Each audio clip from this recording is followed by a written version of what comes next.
नमस्कार दोस्तों, कलयुग के चमत्कार संतों की वाणी में आप सबका स्वागत है। दोस्तों, आज हम नाग पंचमी की कथा के बारे में सुनेंगे। नाग पंचमी सावन मास में आती है। श्रावण शुक्ल पंचमी को नाग पंचमी कहते हैं। इस दिन नागों की पूजा की जाती है।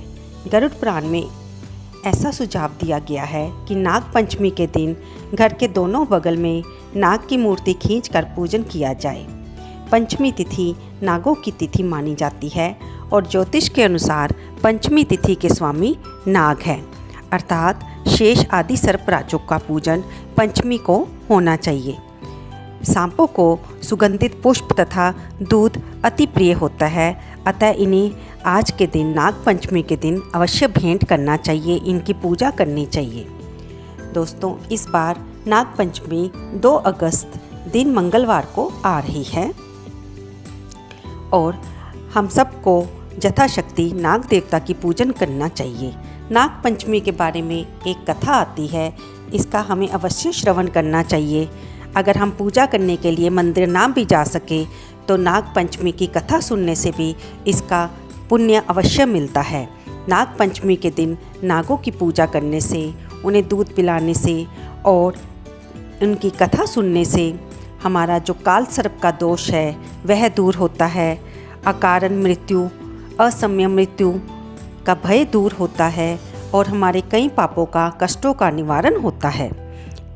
नाग पंचमी के दिन नागों की पूजा करने से और कथा सुनने से भगवान भोलेनाथ भी प्रसन्न होते हैं। दोस्तों, नाग पंचमी की कथा इस प्रकार है। एक नगर में एक सेठ रहता था। उसके 7 पुत्र और 7 बहुएं थी। उसकी बड़ी 6 बहुएं तो अच्छे परिवारों से थी, लेकिन जो उसकी छोटी बहू थी वह एक गरीब परिवार से थी। उसके कोई रिश्तेदार भी नहीं था। एक दिन की बात है, बड़ी बहू ने अपनी सभी देवरानियों से कहा कि घर को लीपने के लिए मिट्टी ले आएं। वे सभी ढलिया और खुरपी लेकर चल पड़ी। जब वे मिट्टी निकालने के लिए खुरपी से खोदने लगी तो ज़मीन में से एक सांप निकला। बड़ी बहू उसे मारने लगी तो सबसे छोटी बहू, जो कि बहुत संस्कारी और धार्मिक विचारों वाली थी, उसने कहा, दीदी इसे मत मारो, ये तो निरपराध है, बेजुबान जानवर है, इसने हमारा क्या बिगाड़ा है। ऐसा कहने पर बड़ी बहू ने उसे नहीं मारा और वह सांप वहाँ से हटकर एक जगह जाकर बैठ गया। तब सभी ने ढलिया में मिट्टी इकट्ठी की और घर जाने लगी। तब छोटी बहू ने सांप से कहा कि आप यहीं पर रुकना, मैं आपके लिए दूध लेकर आती हूँ। घर आकर छोटी बहू काम में व्यस्त हो गई और वह सांप को दूध पिलाने जाने के लिए भूल गई।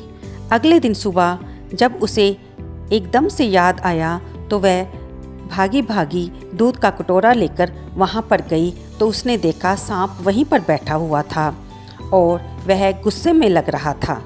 तब छोटी बहू ने कहा, भैया मुझे माफ़ कर दो, मैं घर के कामों में भूल गई थी, आप मुझे क्षमा कर दीजिए और ये दूध पी लीजिए।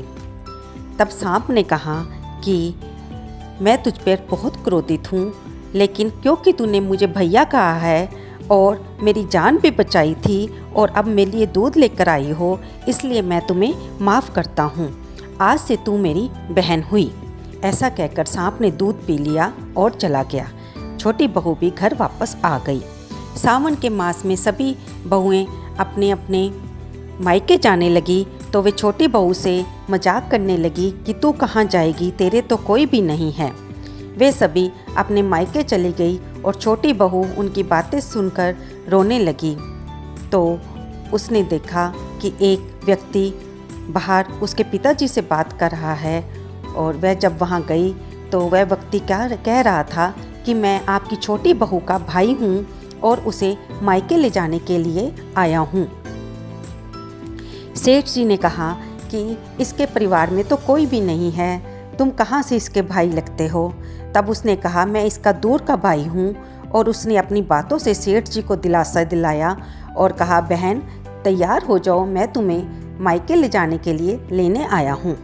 छोटी बहू खुश हो गई और वह अपने भाई के साथ जाने को तैयार हो गई। तब रास्ते में भाई ने बताया कि मैं वही तुम्हारा नाग भाई हूँ जिसे तुमने भैया कहा था, इसलिए मैं तुम्हें अपने घर ले जाने के लिए आया हूँ। उसने कहा कि जहाँ पर तुम्हें डर लगे तुम मेरी पूंछ पकड़ लेना और मेरे पीछे पीछे चलती आना। छोटी बहू ने ऐसा ही किया। तब वह सांप छोटी बहू को पाताल लोक में ले गया जहाँ पर उसका घर था। वहाँ पर सांप ने उसे अपनी माता से मिलाया। माँ, ये मेरी बहन है और हमारे पास कुछ दिन रहने के लिए आई है। सर्प की माता ने भी छोटी बहू का स्वागत किया, उसे गले से लगाया। अब छोटी बहू वहीं पर रहने लगी, खुशी खुशी रहती और अच्छे ढंग से खाना पीना और वहाँ का काम करती। वह देखती कि जो उसके सांप भाई के छोटे छोटे बच्चे हैं उन्हें माता दूध ठंडा करती और फिर घंटी बजाती। तब वे सभी छोटे छोटे सर्प दूध पीने के लिए आ जाते। एक दिन उसने माता से कहा कि आज मैं इनको दूध ठंडा करके पिला दूंगी। तब उसकी माता मान गई और वह छोटी बहू दूध को ठंडा करने लगी, लेकिन जल्दबाजी में वह दूध को पूरा ठंडा नहीं कर पाई थी और उसने घंटी बजा दी। सभी सांप के बच्चे दौड़े दौड़े आए और जब उन्होंने दूध पिया तो गर्म दूध से उनके फन जल पड़े और तब उन्होंने चिल्लाने लगे कि इसे हम डस लेंगे, इसको हम मार डालेंगे। तब उनकी माता ने उन्हें समझाया।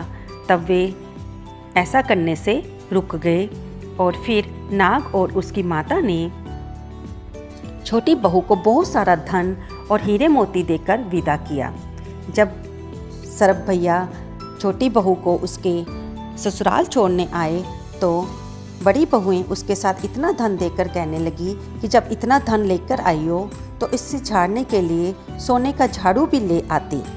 जब उसके सर्प भाई ने ये बात सुनी तो वह सोने का झाड़ू भी लेकर आ गया और साथ में माता के द्वारा दिया हुआ एक सुंदर हीरों का हार लेकर आया और उसे अपनी बहन को भेंट किया।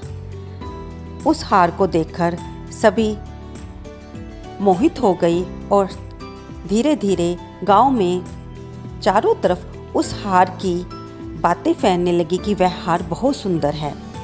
तब ये बातें राजा के कानों तक पहुंची और रानी के कानों तक पहुंची। रानी ने राजा से कहा, मुझे तो वह हार चाहिए। अब राजा ने सेठ के पास ये बात पहुंचाई कि उसे वह वाला हार चाहिए जो कि उसकी छोटी बहू के पास है। सेठ ने छोटी बहू से हार मांगा और उसे राजा को ले जाकर दे दिया। राजा ने वह हार रानी को दे दिया। इधर छोटी बहू हार के चले जाने पर दुखी हो गई थी, इसलिए वह रोने लगी और उसने अपने सर्प भैया को बुलाकर सारी बात बताई। तब सर्प भैया ने कहा कि तुम चिंता मत करो, वह हार दोबारा वापस तुम्हारे पास आ जाएगा। उधर रानी ने जैसे ही वह हार पहना तो वह हार सांप बनकर उसके गले में लटक गया। रानी ने डरकर उसे दूर फेंक दिया और राजा को बुलाया।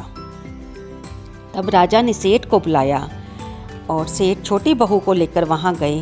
राजा ने कहा कि क्या तुमने इस हार पर काला जादू कर दिया है कि ये मेरी रानी के गले में जाते ही सर्प बन गया?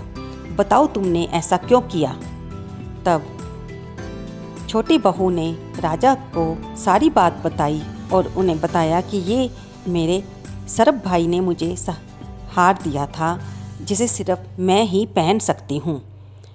तभी वहाँ पर उसके सर्प भैया भी प्रकट हो गए और उन्होंने कहा, महाराज, ये छोटी बहू मेरी बहन है और ये जो भी कह रही है ये सच है। अगर इस हार को इसके सिवा कोई भी डालेगा तो वह सांप बन जाएगा। अब राजा ने छोटी बहू के संस्कारी भाव से प्रसन्न होकर उसे और ज़्यादा धन देकर और उसका हार वापस लौटाकर उसे विदा किया। छोटी बहू खुशी खुशी अपने पिता और अपने भैया के साथ घर वापस आ गई। दोस्तों, इसी कारण तभी से स्त्रियाँ इस दिन नाग देवता की पूजा करती हैं, क्योंकि उस दिन शुक्ल पक्ष की पंचमी तिथि थी।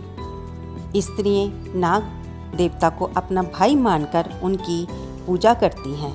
दोस्तों, जो भी इस कथा को सुनता है उसे पुण्य के फल की प्राप्ति होती है। आपको ये कहानी कैसी लगी कृपया कमेंट बॉक्स में अवश्य लिखें और इसे लाइक करें, शेयर करें, सब्सक्राइब करें। धन्यवाद दोस्तों। जय नाग देवता।